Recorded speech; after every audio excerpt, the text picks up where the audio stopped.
문무일 검찰총장이 이명박 전 대통령에 대한 구속영장을 청구할지를 놓고 고민을 거듭하고 있습니다. 문 총장은 다음 주 초 영장 청구 여부를 결정한 뒤 이 전 대통령 사건 처리에 속도를 낼 것으로 관측됩니다.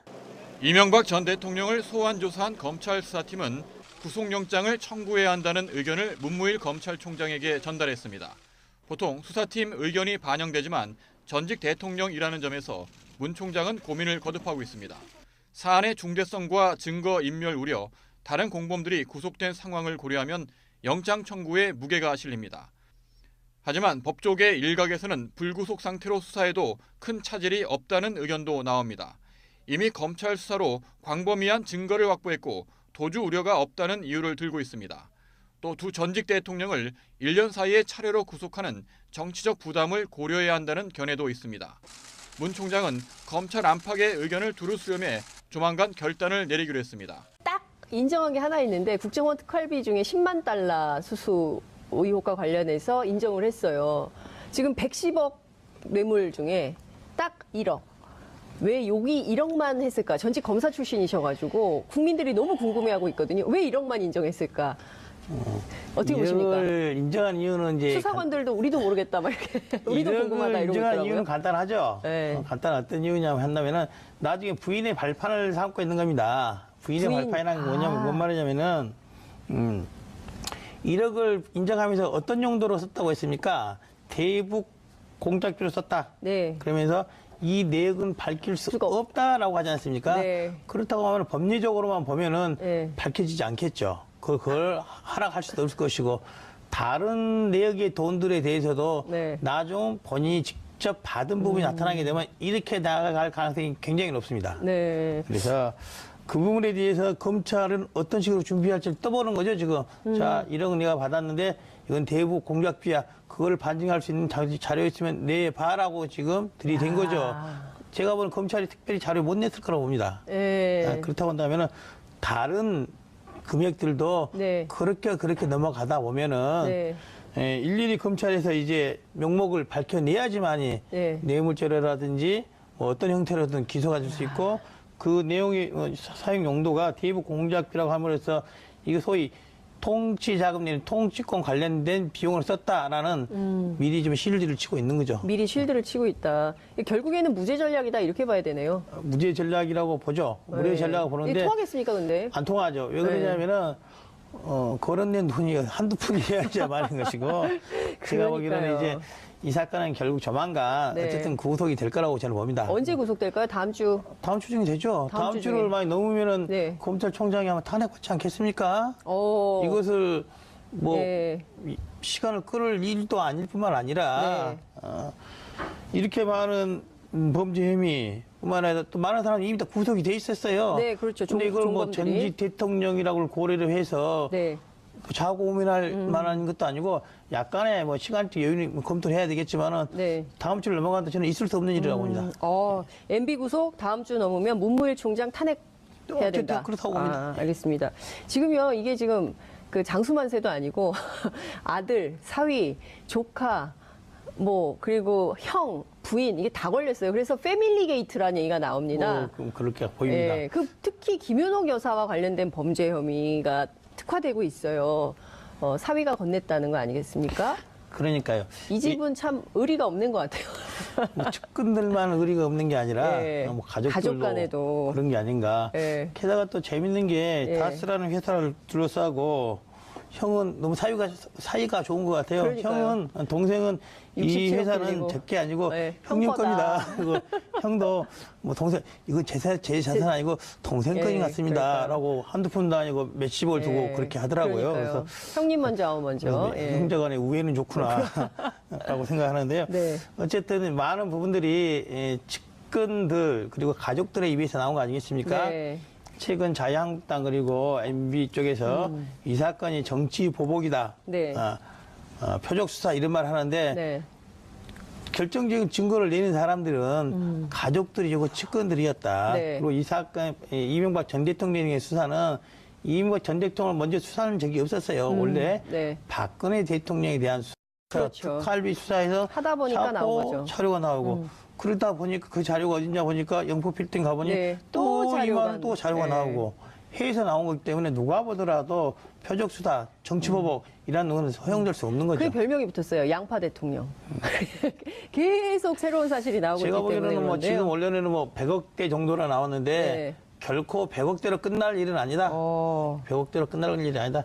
결국 이 문제를 해결하기 위해서는 예. 뇌물 100억이 아니라 네. 이명박 정부 전체 기관, 예. 서울시장 시기까지 포함해서 예. 불법적으로 만들어진 돈을 국가가 회수를 해야 되는 거, 환수를 해야 되는 겁니다. 네. 그래야지 정의가 바로 서는 것이지 단순히 뭐 감옥 갔다 왔다, 네. 감옥 갔다 오고 소위 돈은 굳는 이런 형태를 나가서는 안 된다. 아버님 용어가 상당히 그 시장 용어입니다. 감옥 갔다 오고 돈은 굳는 이런 건 안 된다 이런 말씀 주셨는데요. 끝으로 한 가지만 여쭙겠습니다. 그 문무일 총장이 지난번에 사개특위에 출석을 했습니다. 그 50년 만에 첫 검찰총장의 출석이다, 국회 출석이다 이런 언론의 분석이 있던데요. 이 자리에서 검경 수사권 조정에 대해서 강력하게 비토를 해서 일각에서는 그 청와대의 조국 민정수석과의 갈등설 이런 얘기도 나오는데요. 문무일 총장의 이런 태도, 전직 검사 어떻게 보십니까? 뭐 이제 전직 검사의 입장을 말하면 그런 거죠. 좀, 예, 저는 문무일 총장의 입장이 충분히 이해가 됩니다. 검찰의 입장에서 본다면은 네. 검찰 입장에서 본다면은 지금 현재 청와대가 추진하고 있는 네. 검찰 개혁의 일환으로서 검경 수사권 조정은 검찰의 기관의 성격을 아예 바꾸는 겁니다. 네. 어쨌든 많은 국민들이 검찰이 미운하거나 수사는 잘한다는 평가를 받지 않습니까? 그 정권에 따라서 막 다르잖아요. 어쨌든 예. 뭐 진작 이 사건도 아니, 2007년에 수사했으면 지금 하고 있는 수사조차도 네. 윤석열 중앙지검에서 하는 수사조차도 예. 검찰이 검찰이 아니었으면 이렇게 잘할 수 있었을까라는 그런 의문이 있는 거죠. 어쨌든 간에 네. 기본적으로 검찰의 지금까지 수사기관으로서 성격, 그리고 네. 공소유지기관으로서 성격 등이 다 있었는데 그중에 반을 어떻게 반이 아니라 70, 80%를 날려버리는 거죠. 없애는 거죠. 그 기능, 수사권 자체를. 수사권. 그렇기 때문에 네. 검찰 구성원의 입장을 대변하는 검찰총장의 입장에서는 그것을 순순히 그대로 받아들이긴 어려울 것이다. 그거는 결국 검찰총장 차원에서 해결할 문제가 아니고 청와대라든지 국회 차원에서 네. 강제적으로 이런 강제적으로 해결이 될 수밖에 없는 것이지 검찰 스스로 내부 개혁으로서는 해결되기는 어려운 상황이다 저는 그렇게 봅니다. 21일 날 문재인 대통령은 개헌안을 발의하겠다. 왜냐하면 국회가 개헌특위 1년 동안 가동했는데 물론 이제 내부 논의는 많았지만 구체적으로 성과가 없기 때문에 이것은 대통령 주도로 또 국민들이 원하기 때문에 할 수밖에 없다. 물론 이제 국회 논의 상황에 따라서 꼭 21일은 아닐 수도 있다 이런 전망도 나오긴 합니다. 어떻게 보세요? 뭐 일단 현재 문재인 정부는 잘하고 있죠. 근데 상대적으로 문재인 정부가 출발하면 이제 딱 1년 정도 되지 않았겠습니까? 1년 안 안 됐죠. 됐죠. 약간 10개월 10개월 정도 정도. 됐죠. 지금까지 지난달이죠. 지난달 이번 달에 있었던 남북 정상회담 합의라든지 네. 이 북미 간의 중재자 역할 네. 이런 부분에서 큰 성과를 내서 지금 그건 최근에 진짜 높이 평가할 만한 이슈 아닌가요? 그래서 그게 최근에 들어서 그런 걸 반영이 돼서 다시금 74%, 74% 올라갔고 네. 그 전에는 여러 가지 경제적인 문제 때문에 네. 또 60% 그래요, 맞아요. 어떤 건 59% 후반까지 빠져 있지 않습니까? 네. 그래서 지지율의 변동은 여러 가지 이슈에 따라서 좀 등락이 있을 수밖에 없을 것이다. 네. 그래서 이제 최근에 높은 지지율은 남북 화해 무드까지는 아니지만 남북 군사적 긴장 관계를 해결한 해소해냈다는 점에 있어서는 그거는 뭐 대통령이 크게 잘 이끌었다 그런 평가. 저희 야당인 저희들도 네. 굉장히 후하게 평가하고 있죠. 그렇죠. 이제 하지만 그와 달리 개헌의 문제에 있어서는 조금 다른 것 같아요. 다른 것 같아서 평상시 민주당이나 문재인 대통령이 좀 호의적인 평가를 해버렸던 저희 당과 정의당조차도 네. 이번에 개헌 관련한 특히 청와대발 개헌, 대통령의 개헌을 발의한 문제에 있어서는 개헌 안에 어떤 내용이 들어가냐과 별도로 네. 개헌이 총 국민의 전체 의사를 모은다는 그런 차원에서 국민 개헌 내지는 국회의원 국회 위주의 국회 네. 중심의 개헌이 이루어져야 되는데 네. 물론 여야 간에 서로 간에 책임이 있지만은 그걸 넘어서서 대통령 청와대의 발로 대통령이 발의한 국회 헌법의 개정 발의안이 된다고 한다면은 네. 그거는 여야 간에 분란이 솔직히 생길 수밖에 없다. 특히 그 발의의 시점이 지방선거 불과 얼마 전이고 또 네. 발의를 해놓고 결과적으로는 국회에서 3분의 2 합의가 되어야지만이 네. 통과가 될 수 있는 것인데 현재 언론지상이나 정부에 발표한 초안에 따르면은 네. 그 정도의 개헌안으로서는 어쨌든 자유한국당이 반대하는 내용들이 대거 포함되어 있어서 네. 그 짧은 시간 내에는 합의가 이르기 어렵다. 네. 결국에는 국회에 현재 논의 구조상 통과될 수 없는 개헌안을 던져놓고 또 네. 발의 형식으로 던져놓고 이것을 국회의 책임으로 떠넘기는 그런 모습으로 비춰질 우려는 크다. 네. 그렇게 봅니다. 특히 이제 이번 개헌안의 주요한 내용은 그러하지 않겠습니까? 제가 87년도에 대학을 왔으니까 네. 30년 87체라고 하지 그렇죠. 않습니까?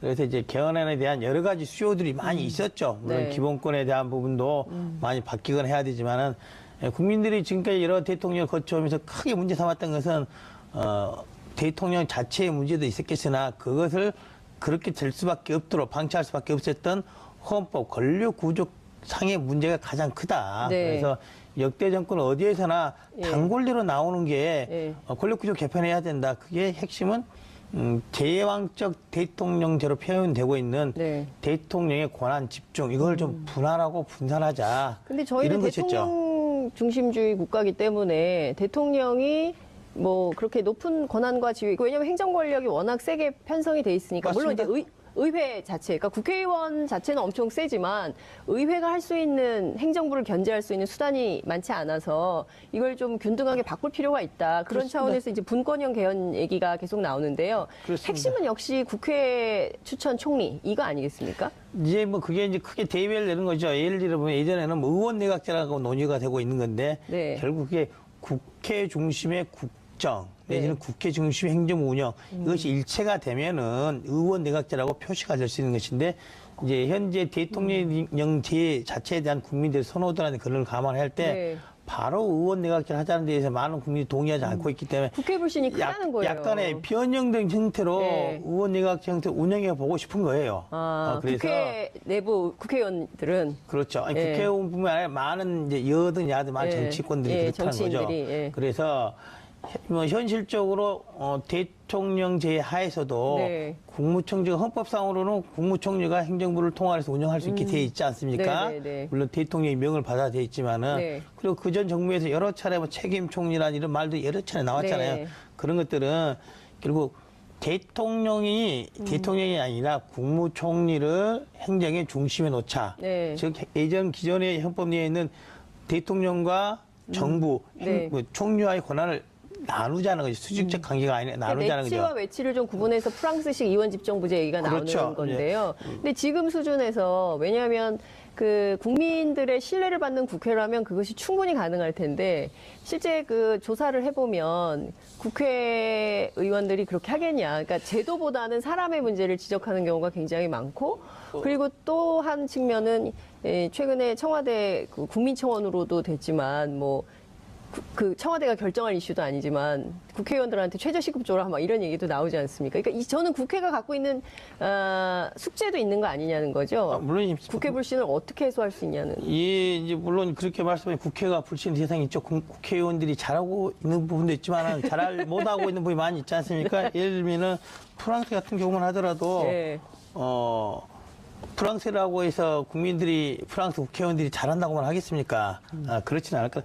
국회의원들의 평가와 어떤 네. 제도를 채택하고 문제는 전혀 별개의 문제일 것이다. 네. 라고 봅니다. 그러니까 예컨대 지금 그 국회 추천 총리와 관련해서 자문위원회가 대통령에게 보고한 내용은 복수안이라는 거예요. 두 개 안이 이제 이제 국회 현행 총리 제도를 고수하는 방안이 하나 있고 또 하나는 이제 국회 추천 총리 운영 방안이 두 개가 있는데 이제 대통령이 어떤 개헌안을 낼지는 모르겠습니다만 국회에서는 좀 어떤 쪽으로 논의가 모아지고 있습니까? 국회에서는 이제 그런 논의가 나온 게 한 2, 3일 정도밖에 안 돼서 2, 3일. 각 당에서 네. 입장이 정해진 건 아니라 가장 먼저 말씀을 주신 분이 이제 정의당의 우리 심상정 네, 의원이 어제 말씀하셨죠. 기자회견했죠. 예. 저는 이제 원래는 국회 대통령제를 유지한다면서도 네. 국무총리를 국회 선출하자는 그런 네. 안이 있었죠. 국무총리 선출제. 예. 그와 약간 변형된 형태죠. 이제 어. 국회에서 직접 국무총리 선출하지 않고 추천을 해서 추천만을 하고 네. 대통령이 임명하는 사실상 추천하는 것을 대부분 그대로 받아들일 가능성이 크지 않겠습니까? 네. 그래서 이제 형식상으로는 네. 국회에서의 국무총리 예. 추천이나 추천제로서 실질적으로는 선출제와 비슷한 형태로 운영되자 이런 취지로 함의를 갖고 있는 것이죠. 결국 그것은 국회가 추천의 형식이 어떤 것이든 간에 뭐 관행을 통해서 추천을 통해서 선출하는 그런 관계가 간다면은 이것은 변형된 형태의 의원 내각제로 받아들여질 가능성이 없습니다. 그리고 추천하는 대상이 네. 추천하는 대상이 국회의원 중에서 한다면은 의원 내각제적 요소가 더 큰 거죠. 예를 들면 그렇죠. 추천을 꼭 국회의원이 아닌 다른 다른 사람. 사람들 일반 사람 중에서도 할 수 있다고 한다면요 조금 다른 형태의 네. 것이지만은 약간 그런 차이점이 있습니다. 근데 결국에는 이제 어떤 형식이든지 간에 국회에서 국무총리를 선출인지 추천한다는 그 전제는 네. 국무총리가 이전의 국무총리 소위 의전 총리, 대독 총리가 아니라 네. 책임 총리로서 대통령이 임명장은 주나 네. 임명장은 주나 실질적으로 국회가 관여해서 만들어진 사람이다. 그런 국무총리라고 한다면은 네. 대통령의 권한 행사에 대해서 절대적으로 무조건 있으만 하지는 않는다. 국회의 의상을 반영을 해서 행정각부를 통을할 것이고 뿐만 아니라 행정각부를 제청을 할 때도 네. 대통령의 의사에만 따라서만 할 수는 없는 국회를 구성하고 있는 여당뿐만 아니라 다른 야당 네. 의원까지 감안을 해서 이제 그런 건 어떻습니까? 배가 산으로 가는 경우, 이를테면 뭐 국회 내부에 이제 여러 다당제이기 때문에 정당의 다양한 의견을 수렴하다 보면 이게 제대로 되는 일이 없을 수가 있거든요. 그러면 사사건건 대통령과 총리가 갈등하는 양상이 되면 되는 것도 없고 안 되는 것도 없고 뭐 이런 방식. 국회도 사실은 선진화법 때문에 그런 문제가 있지 않습니까? 예, 그렇습니다. 이제 그것은 이제 제도의 문제인 것이죠. 네. 현재로도 이제 프랑스라든지 이탈리아라든지 스페인이라든지 각각 운영하는 형태는 네. 조금씩 다르죠. 그리고 홍의회라고 해가지고 국회 해산 이런 논의도 네. 많이 생기지 않습니까? 네. 얼마 전에 우리 이제 일본의 경우에도 뭐 큰 그렇죠. 이슈가 생기면은 네. 정부를 해산하고 예, 다시 다시 또 구성하는 예, 예. 그런 것들이 좀 일견 복잡해 보이기는 하나 다른 나라에서도 능히 예상돼서 많이 진행되고 있는 과정이기 때문에 알겠습니다. 우리나라라고 해서 그렇게 크게 걱정할 필요는 없다 이렇게 봅니다. 알겠습니다. 어쨌든 의원 내각제적 요소를 원하긴 하지만 국민들이 내각제에 대해서 워낙 반대하고 있어서 그건 좀 저희가 좀 봐야 될 것 같고요. 시간이 저도 많지 그 않아서 부분에 네. 대해서는 그렇죠. 국민들은 이제 그거죠.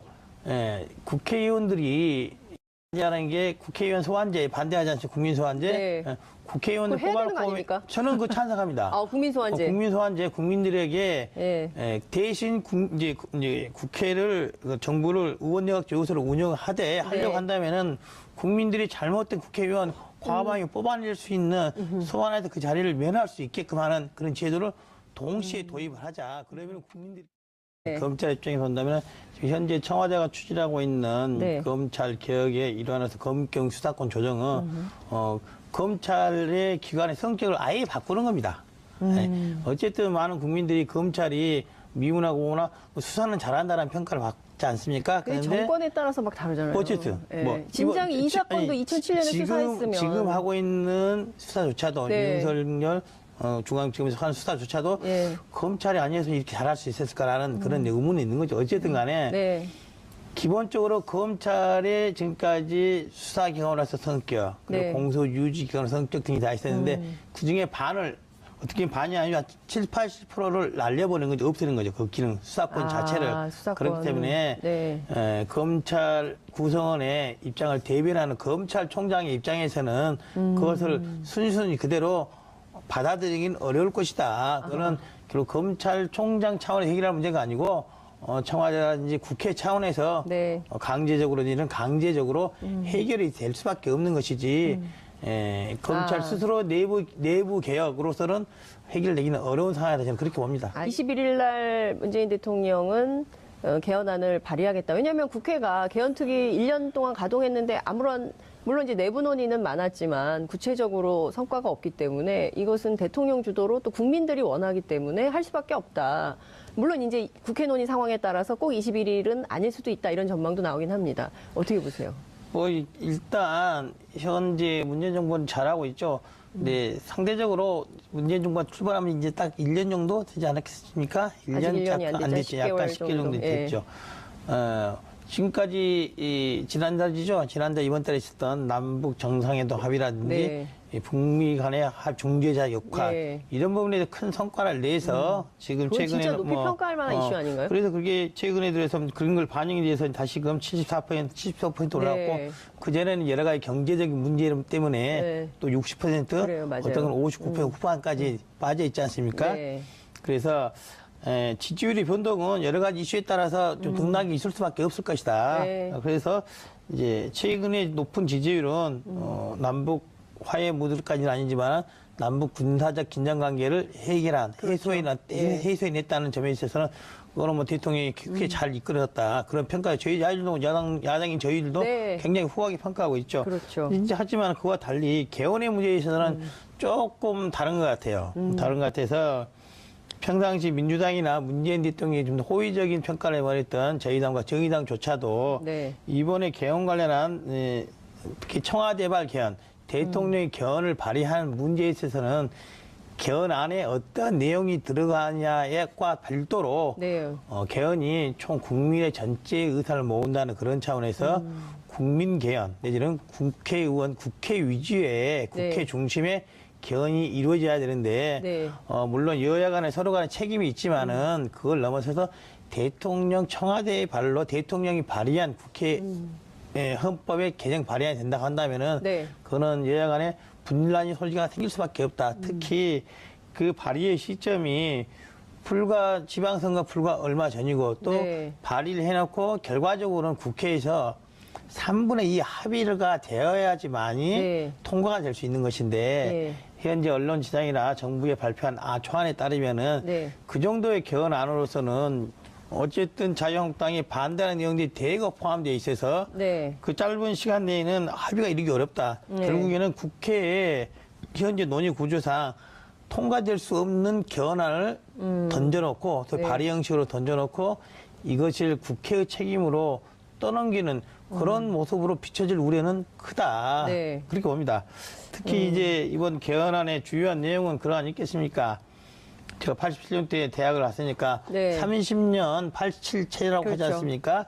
그래서 이제 개헌안에 대한 여러 가지 수요들이 많이 있었죠. 물론 네. 기본권에 대한 부분도 많이 바뀌거나 해야 되지만은 국민들이 지금까지 여러 대통령을 거쳐오면서 크게 문제 삼았던 것은 대통령 자체의 문제도 있었겠으나 그것을 그렇게 될 수밖에 없도록 방치할 수밖에 없었던 헌법 권력 구조 상의 문제가 가장 크다. 네. 그래서 역대 정권 어디에서나 예. 단권리로 나오는 게 예. 권력 구조 개편해야 된다. 그게 핵심은 제왕적 대통령제로 표현되고 있는 네. 대통령의 권한 집중 이걸 좀 분할하고 분산하자. 근데 저희는 이런 것이었죠. 대통령 중심주의 국가이기 때문에 대통령이 뭐 그렇게 높은 권한과 지위, 왜냐하면 행정 권력이 워낙 세게 편성이 돼 있으니까 물론 이제 맞습니다. 의회 자체, 그러니까 국회의원 자체는 엄청 세지만 의회가 할 수 있는 행정부를 견제할 수 있는 수단이 많지 않아서 이걸 좀 균등하게 바꿀 필요가 있다. 그런 그렇습니다. 차원에서 이제 분권형 개헌 얘기가 계속 나오는데요. 그렇습니다. 핵심은 역시 국회 추천 총리 이거 아니겠습니까?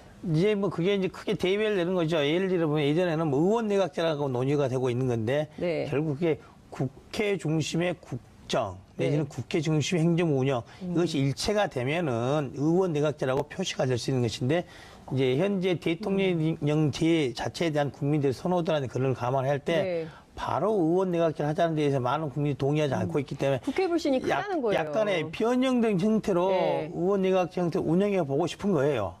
그래서 국회 내부 국회의원들은 그렇죠. 아니, 예. 국회의원뿐만 아니라 많은 이제 여든 야든 많은 예. 정치권들이 예, 그렇다는 거죠. 정치인들이, 예. 그래서 뭐 현실적으로 대통령제 하에서도 네. 국무총리가 헌법상으로는 국무총리가 행정부를 통할해서 운영할 수 있게 돼 있지 않습니까? 네, 네, 네. 물론 대통령의 명을 받아 돼 있지만은 네. 그리고 그 전 정부에서 여러 차례 뭐 책임 총리란 이런 말도 여러 차례 나왔잖아요. 네. 그런 것들은 결국 대통령이 아니라 국무총리를 행정의 중심에 놓자. 네. 즉 예전 기존의 헌법 내에 있는 대통령과 뿐만 아니라 또 많은 사람이 이미 다 구속이 돼 있었어요. 네, 그렇죠. 근데 이걸 뭐 종범들이. 전직 대통령이라고 고려를 해서 네.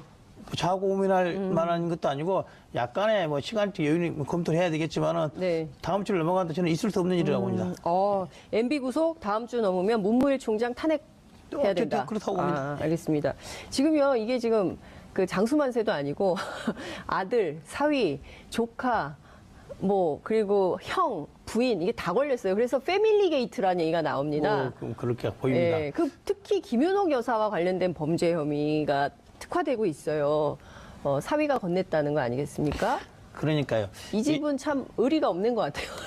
뭐 측근들만 의리가 없는 게 아니라 예. 뭐 가족들도 가족 간에도. 그런 게 아닌가. 예. 게다가 또 재밌는 게 예. 다스라는 회사를 둘러싸고 형은 너무 사이가 좋은 것 같아요. 그러니까요. 동생은 이 67억 회사는 빌리고. 제게 아니고 네, 형님 형 거다. 겁니다. 그리고 형도 뭐 동생 이거 제 자산 아니고 동생 거인 예, 것 같습니다. 그러니까요. 라고 한두 푼도 아니고 몇십억을 두고 예, 그렇게 하더라고요. 그러니까요. 그래서 형님 먼저, 아우 먼저. 예. 형제간의 우애는 좋구나 라고 생각하는데요. 네. 어쨌든 많은 부분들이 측근들 그리고 가족들의 입에서 나온 거 아니겠습니까? 네. 최근 자유한국당 그리고 MB 쪽에서 이 사건이 정치 보복이다. 네. 표적 수사 이런 말 하는데 네. 결정적인 증거를 내는 사람들은 가족들이고 측근들이었다. 네. 그리고 이 사건 이명박 전 대통령의 수사는 이명박 전 대통령을 먼저 수사하는 적이 없었어요. 원래 네. 박근혜 대통령에 대한 수사, 그렇죠. 특활비 수사에서 하다 보니까 나온 거죠. 자료가 나오고 그러다 보니까 그 자료가 어딨냐 보니까 영포 필딩 가보니 네, 또 또 자료가 이만 또 자료가 네. 나오고 회의에서 나온 거기 때문에 누가 보더라도 표적 수사, 정치 보복 이런 건 허용될 수 없는 거죠. 그게 별명이 붙었어요. 양파 대통령. 계속 새로운 사실이 나오고 제가 있기 때문에 보기에는 뭐 그런데요. 지금 원래는 뭐 100억대 정도로 나왔는데 네. 결코 100억대로 끝날 일은 아니다. 100억대로 끝날 일이 아니다. 결국 이 문제를 해결하기 위해서는 예. 뇌물 100억이 아니라 네. 이명박 정부 전체 기관, 예. 서울시장 시기까지 포함해서 예. 불법적으로 만들어진 돈을 국가가 회수를 해야 되는 거, 환수를 해야 되는 겁니다. 네. 그래야지 정의가 바로 서는 것이지 단순히 뭐 감옥 갔다 왔다, 네. 감옥 갔다 오고 소위 돈은 굳는 이런 형태를 나가서는 안 된다. 아버님 용어가 상당히 그 시장 용어입니다. 감옥 갔다 오고 돈은 굳는 이런 건 안 된다 이런 말씀 주셨는데요. 끝으로 한 가지만 여쭙겠습니다. 그 문무일 총장이 지난번에 사개특위에 출석을 했습니다. 그 50년 만에 첫 검찰총장의 출석이다, 국회 출석이다 이런 언론의 분석이 있던데요. 이 자리에서 검경 수사권 조정에 대해서 강력하게 비토를 해서 일각에서는 그 청와대의 조국 민정수석과의 갈등설 이런 얘기도 나오는데요. 문무일 총장의 이런 태도, 전직 검사 어떻게 보십니까? 뭐 이제 전직 검사의 입장을 말하면 그런 거죠. 좀, 예, 저는 문무일 총장의 입장이 충분히 이해가 됩니다. 검찰의 입장에서 본다면은 네. 문무일 검찰총장이 이명박 전 대통령에 대한 구속영장을 청구할지를 놓고 고민을 거듭하고 있습니다. 문 총장은 다음 주 초 영장 청구 여부를 결정한 뒤 이 전 대통령 사건 처리에 속도를 낼 것으로 관측됩니다.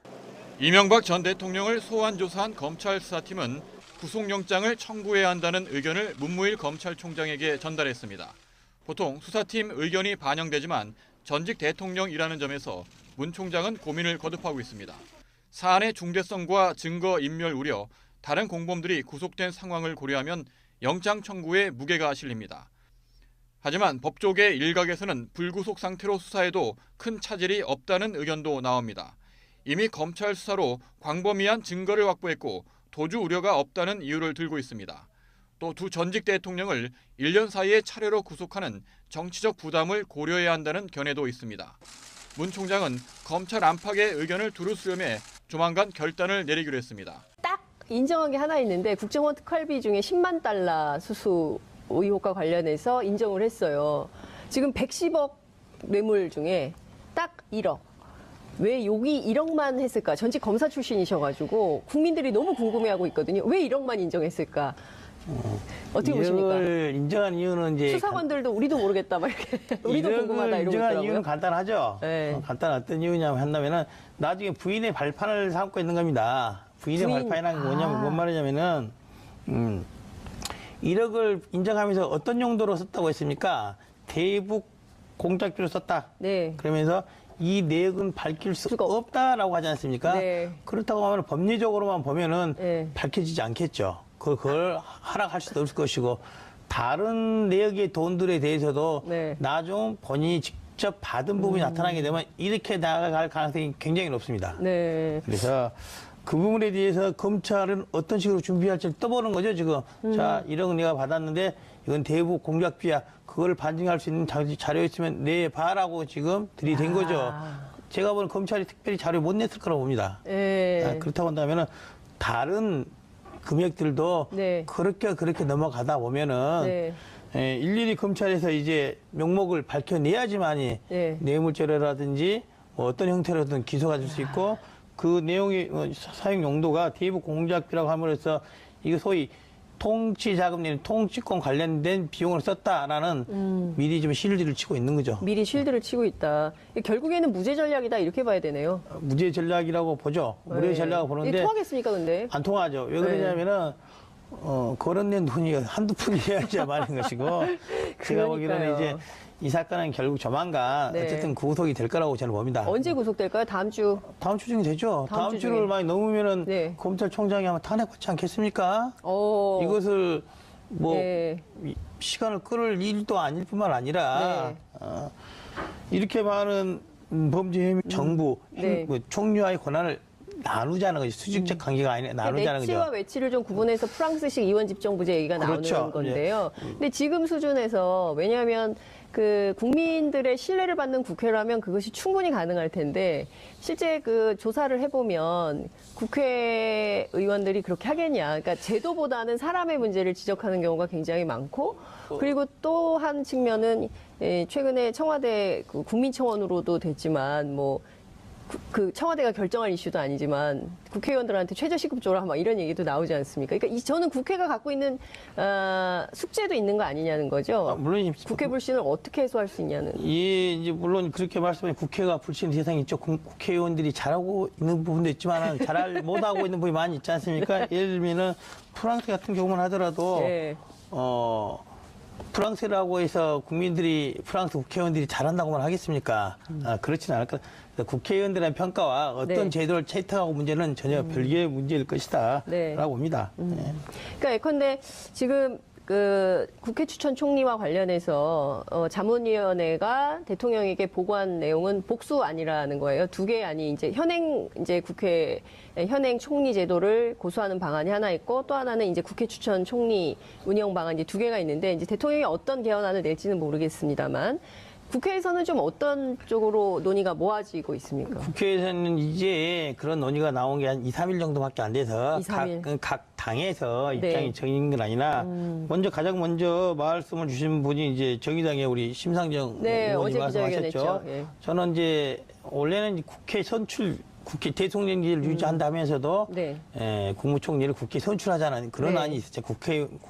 국무총리 선출제. 예. 그와 약간 변형된 형태죠. 이제 어. 국회에서 직접 국무총리 선출하지 않고 추천을 해서 추천만을 하고 네. 대통령이 임명하는 사실상 추천하는 것을 대부분 그대로 받아들일 가능성이 크지 않겠습니까? 네. 그래서 이제 형식상으로는 네.